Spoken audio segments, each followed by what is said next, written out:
Hi friends, welcome back to a new video. ഇന്ന് നമ്മൾ 10th mains hot topic റിവിഷനിൽ POCSO act 2012 എന്ന ടോപ്പിക്കാണ് ചെയ്യുന്നത്. 10th മെയിൻസിന് മാത്രമല്ല, ഡിഗ്രി പ്രിലിംസ്, ഡിഗ്രി മെയിൻസ് എക്സാമുകൾക്കും ഈ ഒരു ടോപ്പിക്ക് ഇപ്പോൾ കണ്ടുവരുന്നുണ്ട്. ഒന്നല്ലെങ്കിൽ 2 മാർക്ക് നമുക്ക് ഈ ഒരു മേഖലയിൽ നിന്ന് ഉറപ്പിക്കാം. ഏറ്റവും റീസെൻ്റായി കഴിഞ്ഞ സെക്രട്ടേറിയറ്റ് OA എക്സാമിനും ഈ ഭാഗത്ത് നിന്ന് ചോദ്യങ്ങളുണ്ടായിരുന്നു. അപ്പോൾ നമുക്കതിൻ്റെ പ്രാധാന്യം മനസ്സിലാവും ഈ ഒരു ടോപ്പിക്കിൻ്റെ. ക്ലാസ്സിലേക്ക് കടക്കാം. POCSO act 2012. പോക്സോ എന്താണ്? Protection of children from sexual offence act 2012. അതായത് ഇന്ത്യയിൽ കുട്ടികൾക്ക് നേരെയുള്ള ലൈംഗിക അതിക്രമങ്ങൾ തടയുന്നതിന് വേണ്ടി നിലവിൽ വന്ന നിയമമാണ് പോക്സോ ആക്ട്. എന്താണ്? ഇന്ത്യയിൽ കുട്ടികൾക്ക് നേരെയുള്ള ലൈംഗിക അതിക്രമങ്ങൾ തടയുന്നതിന് വേണ്ടി നിലവിൽ വന്ന നിയമമാണ് പോക്സോ ആക്ട്. അല്ലെങ്കിൽ കുട്ടികളുടെ മാനസിക ശാരീരിക വളർച്ചയ്ക്ക് സംരക്ഷണം നൽകുന്ന നിയമമാണ് ഈ പോക്സോ ആക്ട് എന്ന് നമുക്ക് പറയാം. പാർലമെൻറ്റ് ഇത് പാസ്സാക്കിയത് 2012 മെയ് 22-നാണ്. പാർലമെൻറ്റ് പാസ്സാക്കിയിട്ട് രാഷ്ട്രപതി പ്രതിഭാ പാട്ടീൽ ഒപ്പിട്ട് അത് നിയമമായി മാറിയത് 2012 ജൂൺ 19-നാണ്. ഓക്കെ, പാർലമെൻറ്റിൻ്റെ ബില്ല് രാഷ്ട്രപതി ഒപ്പിട്ട് പാസ്സാക്കിയത് 2012 ജൂൺ 19-ന്. ആരായിരുന്നു രാഷ്ട്രപതി? പ്രതിഭാ പാട്ടീലായിരുന്നു കേട്ടോ, പ്രതിഭാ പാട്ടീൽ. പിന്നീട് ഈ നിയമം നിലവിൽ വന്നത് അല്ലെങ്കിൽ പ്രാബല്യത്തിൽ വന്നത് 2012 നവംബർ 14, ദേശീയ ശിശുദിനത്തിൻ്റെ അന്നാണ്. 2012 നവംബർ 14-നാണ് ഈ ഒരു നിയമം പ്രാബല്യത്തിൽ വരുന്നത്. ഈ സമയത്തെ പ്രധാനമന്ത്രി ആയിരുന്നത് ഡോക്ടർ മൻമോഹൻ സിംഗ് ആണ്. ഇത്രയും ഭാഗം ക്ലിയർ ആണല്ലോ. Protection of children from sexual offence act 2012 എന്നുള്ളതാണ് ഇതിൻ്റെ ഫുൾ ഫോം. ഇന്ത്യയിൽ കുട്ടികൾക്ക് നേരെയുള്ള ലൈംഗികാതിക്രമങ്ങൾ തടയുന്നതിന് വേണ്ടി നിലവിൽ വന്ന നിയമമാണ്. പാർലമെൻറ്റ് പാസ്സാക്കിയത് 2012 മെയ് 22-നും പ്രതിഭാ പാട്ടീൽ ഒപ്പിട്ട വർഷം 2012 ജൂൺ 19. രാഷ്ട്രപതിയായിരുന്ന പ്രതിഭാ പാട്ടീൽ ഒപ്പിട്ട് ഇതൊരു നിയമമായി മാറിയത് 2012 ജൂൺ 19-നും നിലവിൽ വന്നത് 2012 നവംബർ 14-നുമാണ്. 2019 ഭേദഗതി വന്ന സമയത്ത് നമ്മുടെ രാഷ്ട്രപതി ആയിരുന്നത് രാംനാഥ് കോവിന്ദാണ്. ഈ ഒരു സമയത്ത് അതും കൂടി നോട്ട് ചെയ്ത് വയ്ക്കുക.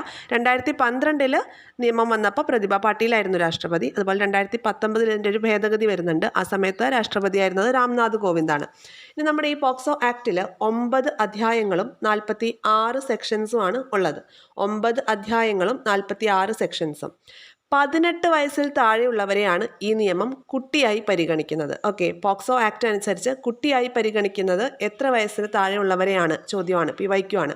18 വയസ്സിൽ താഴെയുള്ളവരെയാണ്. ആൺ പെൺ വ്യത്യാസമില്ലാതെ 18 വയസ്സിൽ താഴെയുള്ളവരെയാണ് ഈ ഒരു നിയമം കുട്ടിയായി പരിഗണിക്കുന്നത്.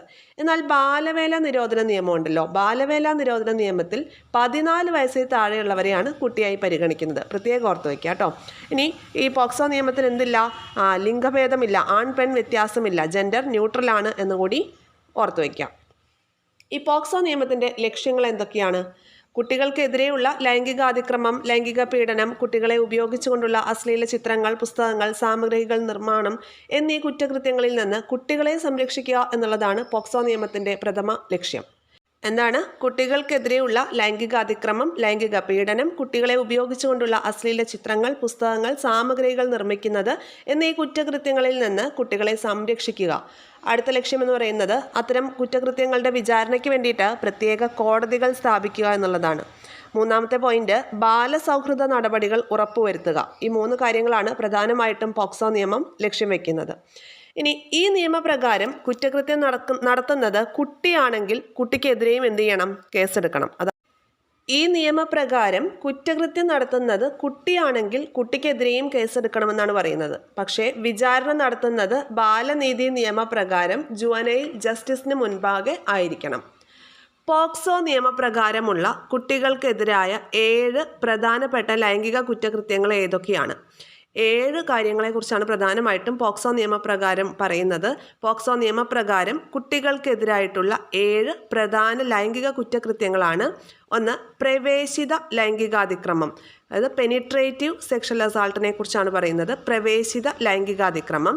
2, ഗൗരവതര പ്രവേശിത ലൈംഗികാതിക്രമം. 3, ലൈംഗികാതിക്രമം. 4, ഗൗരവതര ലൈംഗികാതിക്രമം. 5, ലൈംഗിക പീഡനം.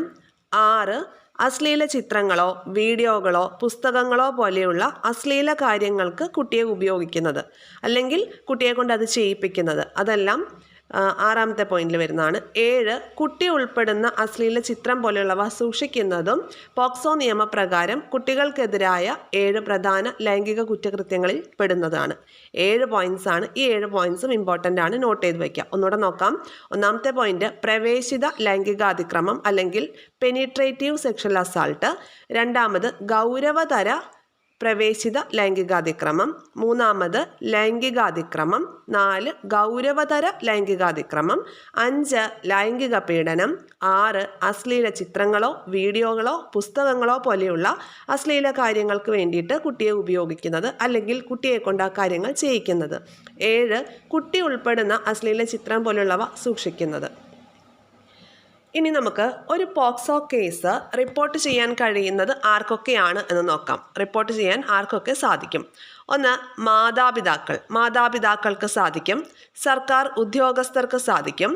Child line authority, school authority, ഡോക്ടർമാർ, ആശുപത്രി ജീവനക്കാർ, ഹോസ്റ്റൽ ജീവനക്കാർ, അധ്യാപകർ, പൊതുപ്രവർത്തകർ, അതുപോലെ ഏതൊരു കുട്ടിക്കും പൊതുജന ആർക്കൊക്കെ ഒരു പോക്സോ കേസ് റിപ്പോർട്ട് ചെയ്യാമെന്നുള്ളത് PYQ ആണ്. ആർക്കൊക്കെയാണ്? മാതാപിതാക്കൾ, സർക്കാർ ഉദ്യോഗസ്ഥർ, ചൈൽഡ് ലൈൻ അതോറിറ്റി, ഡോക്ടർ, ആശുപത്രി ജീവനക്കാർ, സ്കൂൾ അതോറിറ്റി, ഹോസ്റ്റൽ ജീവനക്കാർ, അധ്യാപകർ, പൊതുപ്രവർത്തകർ, ഏതൊരു കുട്ടിക്കും പൊതുജനത്തിനും ഒരു പോക്സോ കേസ് റിപ്പോർട്ട് ചെയ്യാനായിട്ട് സാധിക്കും. ഇനി ആർക്കാണ് പരാതി കൊടുക്കേണ്ടത്? അതും പ്രീവിയസ് ഇയർ ക്വസ്റ്റ്യൻ ആണ്. ആർക്കാണ് പരാതി കൊടുക്കേണ്ടത്?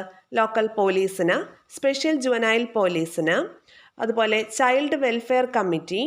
ചൈൽഡ് ലൈൻ നമ്പറിൽ നമുക്ക് പരാതി കൊടുക്കാം. 1098 എന്ന ടോൾ ഫ്രീ നമ്പറിൽ പരാതി സമർപ്പിക്കാം. State commission for protection of child right, അതുപോലെ national commission for protection of child right, ഇവർക്കൊക്കെ നമുക്ക് പരാതി കൊടുക്കാം. ആർക്കൊക്കെയാണ്? ലോക്കൽ പോലീസിന് കൊടുക്കാം, സ്പെഷ്യൽ ജുവനൈൽ പോലീസ് യൂണിറ്റിന് കൊടുക്കാം, ചൈൽഡ് വെൽഫെയർ കമ്മിറ്റിക്ക് കൊടുക്കാം. 1098 എന്ന ചൈൽഡ് ലൈൻ നമ്പറിൽ നമുക്ക് വിളിച്ചു പറയാം.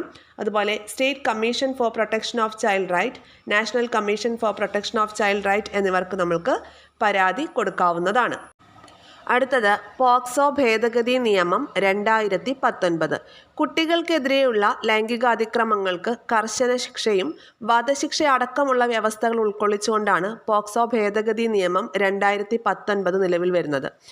ഈ ഭേദഗതി ബില്ല് രാജ്യസഭയിൽ അവതരിപ്പിച്ചത് സ്മൃതി സുബിൻ ഇറാനിയാണ് ഈ പോക്സോ ഭേദഗതി ബില്ല് രാജ്യസഭയിൽ അവതരിപ്പിക്കുന്നത്.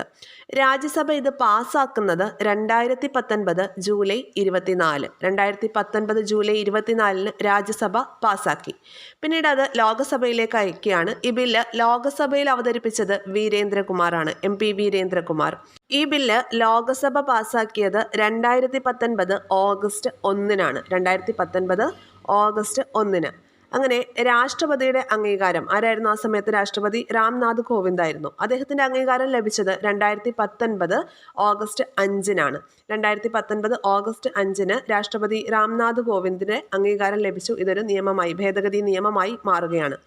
2019 ഈ പോക്സോ നിയമപ്രകാരം 10 സെക്ഷനുകളിലാണ് ഭേദഗതി വന്നത്. 2019 പോക്സോ നിയമപ്രകാരം ഭേദഗതി വന്നത് 10 സെക്ഷനുകളിലാണ്. ഏതൊക്കെയാണ് സെക്ഷൻസ്? സെക്ഷൻ 2, 4, 5, 6, 9, 2, 4, 5, 6, 9, 14, 15, 34, 42, 45 എന്നീ 10 സെക്ഷനുകളിലാണ് ഭേദഗതി വന്നത്. ഏതൊക്കെയാണ്? സെക്ഷൻ 2, 4, 5, 6, 9, 14, 15, 34, 42, 45 എന്നീ 10 സെക്ഷനുകളിലാണ് 2019 പോക്സോ നിയമപ്രകാരം ഭേദഗതി വന്നത്. ഇനി നമുക്ക് പ്രധാനപ്പെട്ട സെക്ഷൻസ് ഏതൊക്കെയാണെന്ന് നോക്കാം. സെക്ഷൻ 1 പോക്സോ നിയമത്തിൻ്റെ ചുരുക്കപ്പേര്, അതിൻ്റെ വ്യാപ്തി, പ്രാരംഭം എന്നിവയെക്കുറിച്ച് പ്രതിപാദിക്കുന്ന വകുപ്പാണ് സെക്ഷൻ 1. എന്താണ് പോക്സോ നിയമത്തിൻ്റെ ചുരുക്കപ്പേര് എന്ന് പറയുമ്പോൾ? പോക്സോ, POCSO എന്നാണ് അല്ലേ? അതിൻ്റെ എക്സ്പാൻഷൻ എന്താണ്? Protection of children from sexual offence act. ഈ നിയമത്തിന് ഇന്ത്യ മുഴുവൻ വ്യാപ്തി ഉണ്ടായിരിക്കും. ജമ്മു കാശ്മീർ അടക്കമുള്ള എല്ലാ സംസ്ഥാനങ്ങളിലും ഈ ഒരു നിയമത്തിന് വ്യാപ്തി ഉണ്ടായിരിക്കുന്നതാണ്. അതുപോലെ കേന്ദ്ര സർക്കാരിൻ്റെ ഔദ്യോഗിക ഗസറ്റ് വിജ്ഞാപനം വഴി 2012 നവംബർ 14 മുതൽ ഇത് പ്രാബല്യത്തിൽ വന്നു. ഇത്രയും കാര്യങ്ങളാണ് സെക്ഷൻ 1 പഠിക്കേണ്ട ഇമ്പോർട്ടൻറ്റ് പോയിന്റ്സ്. എന്തൊക്കെയാണ്? പോക്സോ നിയമത്തിൻ്റെ ചുരുക്കപ്പേര്, അതിൻ്റെ വ്യാപ്തി, അതിൻ്റെ പ്രാരംഭത്തെ കുറിക്കുന്ന വകുപ്പാണ് സെക്ഷൻ 1. പോക്സോ എന്നതിൻ്റെ expansion, protection of children from sexual offence act. ഈ നിയമത്തിന് ഇന്ത്യ മുഴുവൻ വ്യാപ്തി ഉണ്ടായിരിക്കുന്നതാണ് എന്നെടുത്ത് പറയുന്ന വകുപ്പാണ് സെക്ഷൻ 1. കേന്ദ്ര സർക്കാരിൻ്റെ ഔദ്യോഗിക ഗസറ്റ് വിജ്ഞാപന പ്രകാരം 2012 നവംബർ 14 മുതൽ ഈ നിയമം പ്രാബല്യത്തിൽ വന്നു എന്നുകൂടി ഈ സെക്ഷൻ 1 പറയുന്നുണ്ട്. അടുത്തതായി പഠിക്കേണ്ട സെക്ഷൻ 3 ആണ്. സെക്ഷൻ 3 പ്രവേശിത ലൈംഗികാതിക്രമത്തെക്കുറിച്ചാണ് പറയുന്നത്, അല്ലെങ്കിൽ ലൈംഗിക കടന്നുകയറ്റം, പെനിട്രേറ്റീവ് സെക്ഷൽ ഒഫൻസിനെ കുറിച്ചാണ് സെക്ഷൻ 3 പറയുന്നത്. അപ്പോൾ സെക്ഷൻ 3 എന്തിനെക്കുറിച്ചാണ്? പ്രവേശിത ലൈംഗിക അതിക്രമത്തെക്കുറിച്ച്, അല്ലെങ്കിൽ പെനിട്രേറ്റീവ് സെക്ഷൽ അസാൾട്ടിനെ കുറിച്ചാണ് സെക്ഷൻ 3 പറയുന്നത്. സെക്ഷൻ 4 ആണെങ്കിൽ മൂന്നുമായിട്ട് കണക്റ്റഡ് ആണ്. എന്താണ്? ഈ പ്രവേശിത ലൈംഗിക അതിക്രമത്തിനുള്ള പണിഷ്മെൻറ്റിനെ കുറിച്ചാണ് സെക്ഷൻ 4 പറയുന്നത്. ക്ലിയർ ആണല്ലോ? ഓരോ സെക്ഷൻ പറയുന്നു, അതിൻ്റെ പണിഷ്മെൻറ്റ് പറയുന്നു. ആ രീതിയിലാണ് നമ്മുടെ ഈ പോക്സോ ആക്ട് പോകുന്നത്. അതുകൊണ്ട് പഠിക്കാൻ എളുപ്പമാണ്. സെക്ഷൻ 3 എന്ന് പറയുമ്പോൾ പ്രവേശിത ലൈംഗികാതിക്രമത്തെക്കുറിച്ച് പറയുന്നു. സെക്ഷൻ 4 പ്രവേശിത ലൈംഗികാതിക്രമത്തിൻ്റെ പണിഷ്മെൻറ്റിനെ കുറിച്ച് പറയുന്നു. അപ്പോൾ 2012 പോക്സോ നിയമപ്രകാരം ഈ പ്രവേശിത ലൈംഗികാതിക്രമത്തിനുള്ള ഏറ്റവും കുറഞ്ഞ ശിക്ഷ 7 വർഷമായിരുന്നു, കൂടിയ ശിക്ഷ 10 വർഷവും. എന്നാൽ 2019 പോക്സോ ആക്ട് ഭേദഗതി നിയമം വന്നതോട് കൂടിയിട്ട് ഈ ഒരു പെനിട്രേറ്റീവ് സെക്ഷൽ ഒഫൻസിനുള്ള പണിഷ്മെൻറ്റ് എങ്ങനെയാണെന്ന് നോക്കാം. ആ പണിഷ്മെൻറ്റിനെ കുറിച്ച് പറയുന്നത് ഈ സെക്ഷൻ 4 2 എന്ന ഏരിയയിലാണ്. അതായത് 16 വയസ്സിൽ താഴെയുള്ള ഒരു കുട്ടിയെ പ്രവേശിത ലൈംഗിക അതിക്രമത്തിന് ഇരയാക്കുന്നത് ആരാണെങ്കിലും അവർക്ക് 20 വർഷത്തിൽ കുറയാത്ത തടവ് ശിക്ഷയും അത് ജീവപര്യന്തം വരെ ദീർഘിപ്പിക്കാവുന്നതുമാണ് എന്നാണ് പറയുന്നത്. അതായത് കുറഞ്ഞ ശിക്ഷ 20 വർഷമാക്കി. 2012 പോക്സോ നിയമപ്രകാരം കുറഞ്ഞ ശിക്ഷ 7 വർഷമായിരുന്നെങ്കിൽ ഭേദഗതി നിയമം നിലവിൽ വന്നപ്പോൾ കുറഞ്ഞ ശിക്ഷ 20 വർഷമായിട്ട് മാറി. അതിൽ കുട്ടിയുടെ വയസ്സ് കൂടി നോട്ട് ചെയ്ത് വയ്ക്കണം. 16 വയസ്സിൽ താഴെയുള്ള ഒരു കുട്ടിയെയാണ് പ്രവേശിത ലൈംഗിക അതിക്രമത്തിന് ഇരയാക്കുന്നത് എങ്കിൽ കുറഞ്ഞ ശിക്ഷ എന്ന് പറയുന്നത് 20 വർഷമാണ്. 20 വർഷത്തിൽ കുറയാത്ത തടവ് ശിക്ഷയും അത് വേണമെന്നുണ്ടെങ്കിൽ ജീവപര്യന്തം വരെ ദീർഘിപ്പിക്കാം എന്നുകൂടി പറയുന്നുണ്ട്. അതുപോലെ ആ വ്യക്തിയുടെ സ്വാഭാവിക ജീവിതത്തിൻ്റെ ശേഷിക്കുന്ന കാലയളവ് വരെയുള്ള സമയം അദ്ദേഹത്തെ തടവിലാക്കാം. അതോടൊപ്പം പിഴയും ചുമത്താം. ഇങ്ങനെ ചുമത്തപ്പെടുന്ന പിഴ ഈ ഇരയായിട്ടുള്ള വ്യക്തിയുടെ ചികിത്സാ ചിലവിനും പുനരധിവാസത്തിനും വേണ്ടി നൽകേണ്ടതാണ്. ഇനി ഈ പോക്സോ നിയമത്തിൻ്റെ സെക്ഷൻ 5(6) പ്രകാരം ഗൗരവേതര പ്രവേശിത ലൈംഗികാതിക്രമത്തിനുള്ള ശിക്ഷ 20 വർഷം കഠിന തടവ് മുതൽ ജീവപര്യന്തം വരെ തടവും പിഴയും, വേണമെങ്കിൽ വധശിക്ഷ വരെ നൽകാം എന്നുകൂടി പറയുന്നുണ്ടെന്ന് നോട്ട് ചെയ്ത് വയ്ക്കാം. ടേംസ് ആണ് ഇമ്പോർട്ടൻ്റ്. സെക്ഷൻ 3 പറയുന്നത് പ്രവേശിത ലൈംഗികാതിക്രമത്തെക്കുറിച്ചാണ്.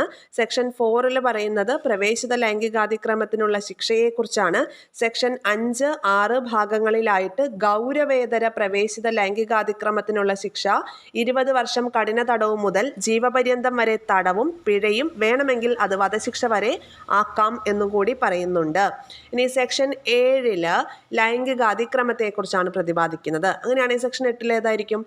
അത് ലൈംഗിക അതിക്രമത്തിനുള്ള ശിക്ഷയെക്കുറിച്ചാണ്.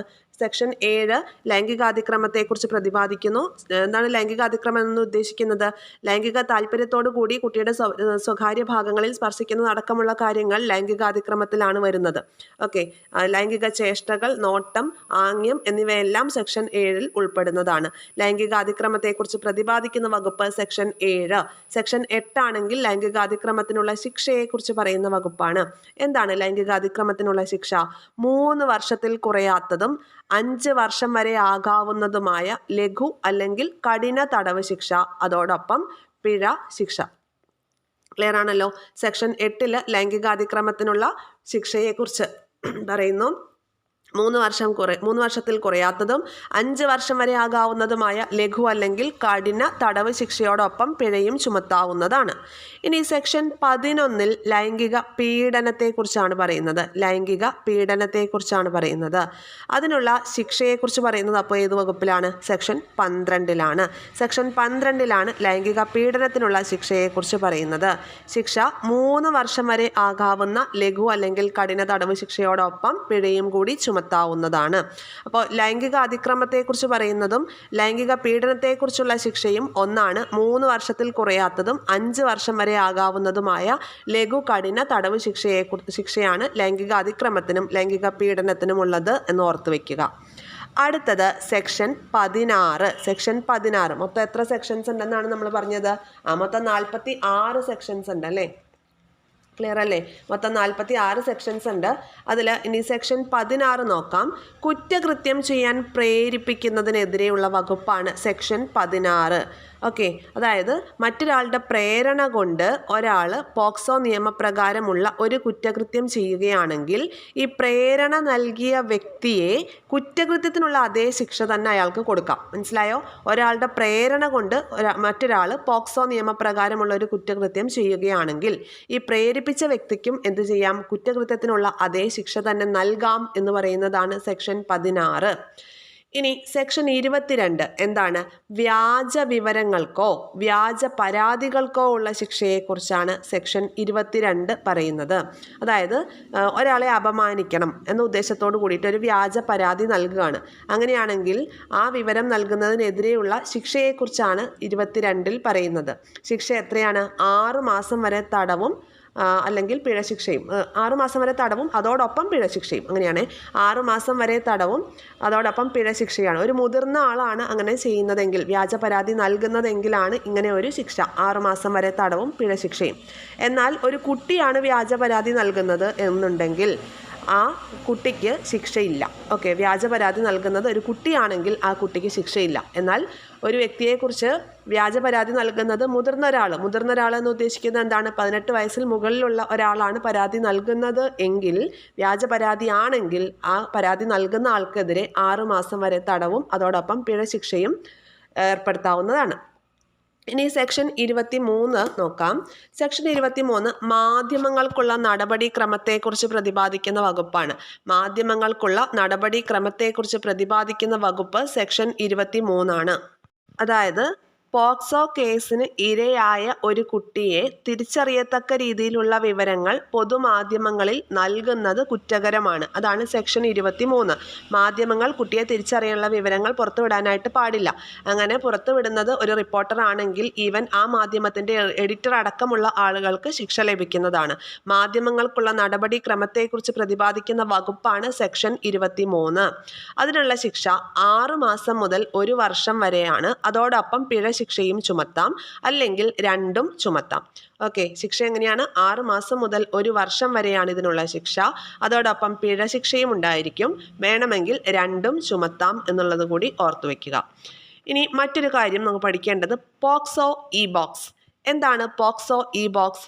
കുട്ടികൾക്കെതിരെയുള്ള ലൈംഗിക അതിക്രമങ്ങൾക്ക് ഓൺലൈനായി പരാതി നൽകാൻ വേണ്ടി ആരംഭിച്ച കേന്ദ്ര സർക്കാർ പദ്ധതിയാണ് പോക്സോ ഇ ബോക്സ്. കുട്ടികൾക്കെതിരെയുള്ള ലൈംഗിക അതിക്രമങ്ങൾ ഓൺലൈനായിട്ട് പരാതി നൽകാൻ വേണ്ടി ആരംഭിച്ച കേന്ദ്ര സർക്കാർ പദ്ധതിയാണ് പോക്സോ ഇ ബോക്സ്. ഇത് ഉദ്ഘാടനം ചെയ്തത് മേനകാ ഗാന്ധിയാണ്. 2016 ഓഗസ്റ്റ് 26 മേനകാ ഗാന്ധി ഉദ്ഘാടനം ചെയ്തത്. ഇതിനോടനുബന്ധിച്ച് വന്ന നമ്പറാണ്, ഇങ്ങനെ ഓൺലൈനായിട്ട് പരാതി അറിയിക്കാൻ വേണ്ടിയിട്ട് വന്നിട്ടുള്ള നമ്പറാണ് പോക്സോ ടോൾ ഫ്രീ നമ്പറായ 1098. 1098 പോക്സോ ടോൾ ഫ്രീ നമ്പർ എന്ന് ഓർത്തു വയ്ക്കുക. പരീക്ഷയ്ക്ക് മുൻപ് ചോദിച്ച ഈ ചോദ്യമാണ് പോക്സോ ടോൾ ഫ്രീ നമ്പറിനെ കുറിച്ച്. ഇനി കുട്ടികളെ ലൈംഗിക അതിക്രമത്തിൽ നിന്ന് രക്ഷിക്കാനുള്ള പ്രത്യേക നിയമപ്രകാരം സ്പെഷ്യൽ കോർട്ടായി നിയോഗിക്കപ്പെട്ടിട്ടുള്ള കോടതി ഏതാണ്?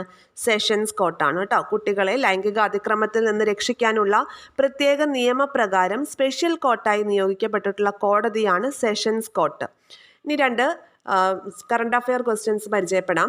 സംസ്ഥാനത്തെ ആദ്യ ശിശു സൗഹൃദ പോക്സോ കോടതി പ്രവർത്തനം ആരംഭിച്ചത് എവിടെയാണ്? കൊച്ചിയിലാണ്. സംസ്ഥാനത്തെ ആദ്യ ശിശു സൗഹൃദ പോക്സോ കോടതി പ്രവർത്തനം ആരംഭിച്ചത് കൊച്ചിയിലാണ്. മറ്റൊരു ചോദ്യം, പോക്സോ നിയമത്തെക്കുറിച്ച് കേരള നിയമവകുപ്പ് തയ്യാറാക്കിയ ഹ്രസ്വചിത്രം ഏതാണ്? പോക്സോ നിയമത്തെക്കുറിച്ച് കേരള നിയമവകുപ്പ് തയ്യാറാക്കിയ ഹ്രസ്വചിത്രമാണ് മാറ്റൊലി എന്നാണ് ഹ്രസ്വചിത്രത്തിൻ്റെ പേര്. ഇനി നമുക്ക് സെക്രട്ടേറിയറ്റ് OA എക്സാമിന് വന്ന ഒരു ചോദ്യമുണ്ട്. എന്താണ് കുട്ടിയുടെ മൊഴി രേഖപ്പെടുത്തുന്നതിനുള്ള നടപടിക്രമങ്ങളുമായി ബന്ധപ്പെട്ടിട്ടുള്ള ഒരു ചോദ്യമാണ് സെക്രട്ടേറിയറ്റ് OA എക്സാമിന് വന്നത്. സ്റ്റേറ്റ്മെന്റ് ടൈപ്പ് ക്വസ്റ്റ്യൻ ആണ് വന്നത്. കൂട്ടത്തിൽ ശരിയല്ലാത്ത പ്രസ്താവന കണ്ടെത്താനുള്ള ചോദ്യം. ആദ്യം നമുക്ക് ഈ നടപടിക്രമങ്ങൾ എന്തൊക്കെയാണെന്ന് നോക്കാം. അതിനുശേഷം ചോദ്യത്തിലേക്ക് വരാം. കുട്ടിയുടെ മൊഴി രേഖപ്പെടുത്തുന്നതിനുള്ള നടപടിക്രമങ്ങളെക്കുറിച്ച് പറയുന്ന സെക്ഷനാണ് സെക്ഷൻ 24. സെക്ഷൻ 24ലാണ് ഈ പോക്സോ കേസിന് ഇരയായ കുട്ടിയുടെ മൊഴി രേഖപ്പെടുത്തുന്നതിനുള്ള നടപടിക്രമങ്ങളെക്കുറിച്ച് പറയുന്നത്. ഒരു കുട്ടിയുടെ മൊഴി കുട്ടിയുടെ വീട്ടിൽ വെച്ചോ സാധാരണയായി കുട്ടി താമസിച്ചു വരുന്ന സ്ഥലത്ത് വെച്ചോ അല്ലെങ്കിൽ കുട്ടിക്ക് താല്പര്യമുള്ള മറ്റേതെങ്കിലും സ്ഥലത്ത് വെച്ചോ കഴിയുന്നിടത്തോളം സബ് ഇൻസ്പെക്ടർ റാങ്കിൽ കുറയാത്ത ഒരു വനിതാ പോലീസ് ഓഫീസർ റെക്കോർഡ് ചെയ്യേണ്ടതാണ്. സ്റ്റേറ്റ്മെന്റ് ഒന്നുകൂടി നോക്കാം. ഒരു കുട്ടിയുടെ മൊഴി കുട്ടിയുടെ വീട്ടിൽ വെച്ചോ സാധാരണയായി കുട്ടി താമസിച്ചു വരുന്ന സ്ഥലത്ത് വെച്ചോ കുട്ടിക്ക് താല്പര്യമുള്ള സ്ഥലത്ത് വെച്ചോ കഴിയുന്നിടത്തോളം സബ് ഇൻസ്പെക്ടർ റാങ്കിൽ കുറയാത്ത ഒരു വനിതാ പോലീസ് ഓഫീസർ റെക്കോർഡ് ചെയ്യേണ്ടതാണ്. അതുപോലെ ഈ പോക്സോ കേസ് ഒരു രഹസ്യ സ്വഭാവമുള്ള നടപടിക്രമത്തിലൂടെയുള്ള കോടതി വിചാരണയാണ് പോക്സോ കേസിന് നടത്തേണ്ടത്. അതായത് ഇൻ ക്യാമറൽ ട്രയൽ, രഹസ്യ സ്വഭാവം കാത്തുസൂക്ഷിക്കുക. രഹസ്യ സ്വഭാവമുള്ള നടപടിക്രമങ്ങളിലൂടെയുള്ള കോടതി വിചാരണയാണ് പോക്സോ കേസിനുള്ളത്. അടുത്ത പോയിന്റ്, ഒരു കേസ് പോക്സോ കേസ് ഫയൽ ചെയ്തതിന് 30 ദിവസത്തിനുള്ളിൽ കുട്ടിയുടെ മൊഴി രേഖപ്പെടുത്തണം. അതുപോലെ കോടതി കുറ്റവിചാരണ ഈ കേസ് ഫയൽ ചെയ്തതിന് ശേഷം 1 വർഷത്തിനുള്ളിൽ പൂർത്തിയാക്കുകയും വേണം. കേസ് ഫയൽ ചെയ്തതുമായി ബന്ധപ്പെട്ടാണ് ഡേറ്റ് കണക്കാക്കുന്നത്. കേസ് ഫയൽ ചെയ്തത് എന്നാണോ അന്ന് മുതൽ 30 ദിവസത്തിനുള്ളിൽ കുട്ടിയുടെ മൊഴി രേഖപ്പെടുത്തണം. കേസ് ഫയൽ ചെയ്തത് എന്നാണോ അന്ന് മുതൽ 1 വർഷത്തിനുള്ളിൽ ഈ ഒരു കേസിൻ്റെ കുറ്റവിചാരണ പൂർത്തിയാക്കുകയും വേണം. അടുത്ത പോയിന്റ്, കുട്ടിയുടെ മൊഴി രേഖപ്പെടുത്തുമ്പോൾ പോലീസ് ഓഫീസർ യൂണിഫോമിൽ ആകരുത്. ഓക്കെ, കുട്ടിയുടെ മൊഴി രേഖപ്പെടുത്തുമ്പോൾ പോലീസ് ഓഫീസർ ഔദ്യോഗിക വേഷത്തിലാകാൻ പാടില്ല. കുട്ടിയെ പരിശോധിക്കുന്ന സാഹചര്യത്തിൽ കുട്ടി പ്രതിയുമായി യാതൊരുവിധ സമ്പർക്കത്തിലും ഏർപ്പെടുന്നില്ല എന്ന് ഉറപ്പാക്കണം. കുട്ടിയെ പരിശോധിക്കുന്ന സാഹചര്യത്തിൽ കുട്ടി പ്രതിയുമായി യാതൊരുവിധ സമ്പർക്കത്തിലും ഏർപ്പെടുന്നില്ല എന്ന് ഉറപ്പാക്കണം. യാതൊരു കാരണവശാലും ഒരു കുട്ടിയെയും രാത്രികാലത്ത് പോലീസ് സ്റ്റേഷനിൽ തടങ്കലിൽ വയ്ക്കാൻ പാടില്ല. നോട്ട് ചെയ്യുക, യാതൊരു കാരണവശാലും ഒരു കുട്ടിയെയും രാത്രികാലത്ത് പോലീസ് സ്റ്റേഷനിൽ തടങ്കലിൽ വയ്ക്കാൻ പാടില്ല.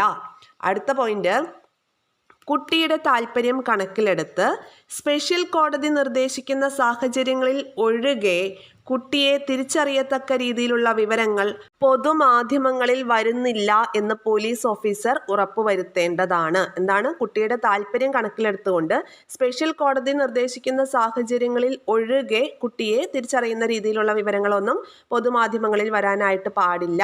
ഏതായിരുന്നു നമ്മൾ പഠിച്ചത് സെക്ഷൻ 23ലാണ് ഇങ്ങനെ പൊതുമാധ്യമങ്ങൾ കുട്ടിയുടെ വിവരങ്ങൾ പൊതുവായിട്ട് വെളിപ്പെടുത്തുന്ന രീതിയിലൊന്നും വരാൻ പാടില്ല എന്ന്. എന്നാൽ അതിനൊരു എക്സെപ്ഷനാണ് ഇവിടെ പറയുന്നത്. കുട്ടിയുടെ താല്പര്യം കണക്കിലെടുത്തും സ്പെഷ്യൽ കോടതി നിർദ്ദേശിക്കുന്ന സാഹചര്യങ്ങളിൽ മാത്രമാണ് എന്ത് ചെയ്യാൻ പറ്റുള്ളൂ, കുട്ടിയെ തിരിച്ചറിയുന്ന രീതിയിലുള്ള വിവരങ്ങൾ പുറത്തുവിടാനായിട്ട് സാധിക്കുള്ളൂ. അല്ലാത്ത പക്ഷം കുട്ടിയെക്കുറിച്ചുള്ള വിവരങ്ങൾ പുറത്തു വരുന്നില്ല എന്ന് ഉറപ്പുവരുത്തേണ്ട ഡ്യൂട്ടി പോലീസ് ഓഫീസർക്കാണ്. ക്ലിയർ ആയല്ലോ? മറ്റൊരു പോയിന്റ് നോക്കാം. കുട്ടികൾക്കെതിരായുള്ള ലൈംഗികാതിക്രമം റിപ്പോർട്ട് ചെയ്യുന്നതിൽ സമയപരിധി ഈ നിയമം പറയുന്നില്ല. അതായത് കുട്ടിയായിരിക്കുന്ന സമയത്ത് നേരിടേണ്ടി വന്ന അതിക്രമത്തെക്കുറിച്ച് ഏത് പ്രായത്തിൽ വേണമെങ്കിലും ഒരാൾക്ക് പരാതി നൽകാമെന്നുള്ളതാണ്. കുട്ടികൾക്കെതിരായിട്ടുള്ള ലൈംഗികാതിക്രമം റിപ്പോർട്ട് ചെയ്യുന്നതിൽ സമയപരിധി ഈ നിയമം പറയുന്നില്ല. കുട്ടിയായിരിക്കുന്ന സമയത്ത് നേരിടേണ്ടി വന്ന ഒരു അതിക്രമത്തെക്കുറിച്ച് ഏത് പ്രായത്തിൽ വേണമെങ്കിലും ഒരാൾക്ക് പരാതി നൽകാം. പക്ഷേ അത് വ്യാജ പരാതി ആയിരിക്കാൻ പാടില്ല. വ്യാജ പരാതി ആണെങ്കിൽ ഒരാളെ അപകീർത്തിപ്പെടുത്തുക എന്ന ലക്ഷ്യത്തോട് കൂടിയിട്ട് ഒരു വ്യാജ പരാതിയാണ് നൽകുന്നതെങ്കിൽ സെക്ഷൻ 22 അനുസരിച്ച് അത് ശിക്ഷാർഹമാണ്. ഓക്കെ, മുതിർന്ന ഒരാൾ പരാതി നൽകിയാൽ 6 മാസം വരെ തടവ് ശിക്ഷയും അതുപോലെ പിഴ ശിക്ഷയും ഏർപ്പെടുത്താവുന്നതാണ്. എന്നാൽ ഒരു കുട്ടിയാണ് വ്യാജ പരാതി നൽകുന്നതെങ്കിൽ അതിന് ശിക്ഷയില്ല എന്നും കൂടി ഓർത്ത് വെക്കുക. അതുപോലെ കുട്ടിയുടെ വൈദ്യ പരിശോധന സംബന്ധിച്ച കാര്യങ്ങൾ പറയുന്നത് സെക്ഷൻ 27ലാണെന്ന് ഓർക്കുക. ഈ നിയമത്തിൽ മൊത്തം 46 സെക്ഷനുകളാണ് ഉള്ളത്. അതിൽ ഇമ്പോർട്ടൻ്റ് ആയിട്ടുള്ള കുറേ കാര്യങ്ങളാണ് നമ്മൾ ഡിസ്കസ് ചെയ്തത്. ഇതുമായി ബന്ധപ്പെട്ട ഓൾമോസ്റ്റ് എല്ലാ പോയിന്റ്സും നമ്മൾ പറഞ്ഞിട്ടുണ്ട്. ഇമ്പോർട്ടൻ്റ് ആയിട്ടുള്ള എല്ലാ പോയിന്റ്സും പറഞ്ഞിട്ടുണ്ട്. സെക്രട്ടേറിയറ്റ് OA മെയിൻ എക്സാമിന് വന്നിട്ടുള്ള ചോദ്യം ഏതാണെന്ന് നമുക്ക് നോക്കാം. ചോദ്യം എങ്ങനെയാണ്? ലൈംഗിക കുറ്റകൃത്യങ്ങളിൽ നിന്നും കുട്ടികളെ സംരക്ഷിക്കുന്നതിനുള്ള നിയമം 2012, അതായത് പോക്സോ ആക്ട് പ്രകാരം കുട്ടിയുടെ മൊഴി രേഖപ്പെടുത്തുന്നതുമായി ബന്ധപ്പെട്ട് ശരിയല്ലാത്തത് ഏത്? ശരിയല്ലാത്ത പ്രസ്താവനയാണ് കണ്ടുപിടിക്കേണ്ടത്. അപ്പോൾ ഇത്രയും പോയിന്റ്സ് നമ്മൾ പഠിച്ചു വന്നപ്പോൾ ഈ ഒരു ചോദ്യത്തിൻ്റെ ആൻസർ നമുക്ക് എളുപ്പത്തിൽ കിട്ടും. അപ്പോൾ ആദ്യം ഓപ്ഷൻസ് നോക്കാം. ഓപ്ഷൻ എ, കുട്ടിയുടെ മൊഴി കുട്ടിയുടെ വസതിയിലോ കുട്ടി സാധാരണയായി താമസിക്കുന്ന സ്ഥലത്തോ കുട്ടി ഇഷ്ടപ്പെടുന്ന സ്ഥലത്തോ പ്രായോഗികമാകുന്നിടത്തോളം സബ് ഇൻസ്പെക്ടർ റാങ്കിൽ കുറയാത്ത ഒരു വനിതാ പോലീസ് ഓഫീസർ രേഖപ്പെടുത്തേണ്ടതാണ്. നിങ്ങൾ പറ, ഈ സ്റ്റേറ്റ്മെന്റ് ശരിയാണോ തെറ്റാണോ? നമ്മൾ പഠിച്ചതാണ് ഈ സ്റ്റേറ്റ്മെന്റ് അല്ലേ? കുട്ടിയുടെ മൊഴി കുട്ടിയുടെ വസതിയിലോ കുട്ടി സാധാരണയായി താമസിക്കുന്ന സ്ഥലത്തോ കുട്ടി ഇഷ്ടപ്പെടുന്ന സ്ഥലത്തോ പ്രായോഗികമാകുന്നിടത്തോളം സബ് ഇൻസ്പെക്ടർ റാങ്കിൽ കുറയാത്ത ഒരു വനിതാ പോലീസ് ഓഫീസർ രേഖപ്പെടുത്തേണ്ടതാണ്. ഈ സ്റ്റേറ്റ്മെന്റ് ശരിയാണ്. അടുത്ത സ്റ്റേറ്റ്മെന്റ്, കുട്ടിയുടെ മൊഴി രേഖപ്പെടുത്തുമ്പോൾ പോലീസ് ഉദ്യോഗസ്ഥൻ യൂണിഫോമിൽ ആയിരിക്കരുത്. ശരിയല്ലേ? യൂണിഫോമിൽ ആയിരിക്കരുത്. അടുത്തത്, ഒരു കാരണവശാലും ഒരു കുട്ടിയെയും രാത്രിയോ പകലോ പോലീസ് സ്റ്റേഷനിൽ തടഞ്ഞു വയ്ക്കാൻ പാടില്ല. നമ്മൾ എങ്ങനെയാ പഠിച്ചത്? ഒരു കാരണവശാലും ഒരു കുട്ടിയെയും രാത്രിയിൽ പോലീസ് സ്റ്റേഷനിൽ തടങ്കലിൽ വെക്കാൻ പാടില്ല എന്നാണ്. ഇവിടെ പകലോ എന്നും കൂടി കൂട്ടിച്ചേർത്തിട്ടുണ്ട് അല്ലേ? അപ്പോൾ ആ ഒരു സ്റ്റേറ്റ്മെന്റ് ആണ് ഇവിടെ തെറ്റ്. അടുത്ത സ്റ്റേറ്റ്മെന്റ്, അന്വേഷണം നടത്തുന്ന പോലീസ് ഉദ്യോഗസ്ഥൻ കുട്ടിയെ പരിശോധിക്കുമ്പോൾ കുട്ടി ഒരു കാരണവശാലും പ്രതിയുമായി സമ്പർക്കത്തിൽ വരുന്നില്ലെന്ന് ഉറപ്പാക്കേണ്ടതാണ്. ശരിയല്ലേ ഈ സ്റ്റേറ്റ്മെന്റ്? ഇപ്പോൾ ഇവിടെ ആൻസർ ഏതാണ്? ഓപ്ഷൻ സി ആണ് ഇവിടുത്തെ ആൻസർ, തെറ്റായ പ്രസ്താവന. ഇതിന്റെ കറക്റ്റ് സ്റ്റേറ്റ്മെന്റ് എങ്ങനെയാ? ഒരു കാരണവശാലും ഒരു കുട്ടിയെയും രാത്രിയിൽ പോലീസ് സ്റ്റേഷനിൽ തടഞ്ഞു വയ്ക്കാൻ പാടില്ല എന്നുള്ളതാണ് കറക്റ്റ് സ്റ്റേറ്റ്മെന്റ്. അപ്പോൾ ക്ലിയർ ആയെന്ന് വിശ്വസിക്കുന്നു. 10th പ്രിലിംസ് മുതൽ ഇങ്ങോട്ടുള്ള ഏതൊരു എക്സാമിനും ഈ ഭാഗത്ത് നിന്നൊരു ചോദ്യം ഉറപ്പാണ്. ഒന്നല്ലെങ്കിൽ 2 ചോദ്യം സ്റ്റേറ്റ്മെന്റ് ആയിട്ടും 1 വേർഡ് ടൈപ്പ് ആയിട്ടും അങ്ങനെ മൾട്ടിപ്പിൾ ചോയ്സ് ക്വസ്റ്റ്യൻസ് നമുക്ക് വരും അല്ലേ? ഷുവറാണ്. അപ്പോൾ ഈ ഭാഗം നല്ല വൃത്തിയായിട്ട് പഠിച്ചു വെക്കുക. ആ 1 മാർക്ക് അല്ലെങ്കിൽ 2 മാർക്ക് നമുക്ക് കൈ കിട്ടാൻ ഉതകുന്ന രീതിയിലുള്ള എല്ലാ പോയിന്റ്സും ഈ ക്ലാസ്സിൽ ഇൻക്ലൂഡ് ആക്കിയിട്ടുണ്ട്. ഇതുപോലെ യൂസ്ഫുൾ ആയിട്ടുള്ള വീഡിയോസ് തുടർന്ന് ലഭിക്കാൻ ചാനൽ സബ്സ്ക്രൈബ് ചെയ്ത് സപ്പോർട്ട് ചെയ്യുക. ഷെയർ ചെയ്ത് നിങ്ങളുടെ ഫ്രണ്ട്സിലേക്ക് കൂടി എത്തിക്കുക. Thank you all. Have A nice day.